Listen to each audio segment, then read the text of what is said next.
Pre-dreadnought battleships were seagoing battleships built between the mid to late 1880s and 1905, before the launch of HMS Dreadnought.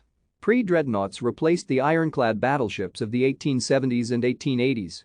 Built from steel, protected by hardened steel armor, and powered by coal-fired triple-expansion steam engines, pre-dreadnought battleships carried a main battery of very heavy guns in fully enclosed rotating turrets supported by one or more secondary batteries of lighter weapons.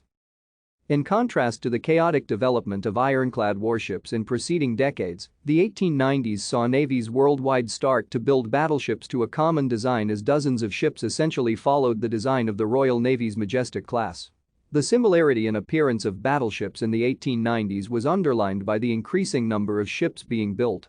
New naval powers such as Germany, Japan, the United States, and to a lesser extent Italy and Austria-Hungary, began to establish themselves with fleets of pre-dreadnoughts. Thank you for watching. Like and subscribe if you would like to view more of our videos. Have a nice day.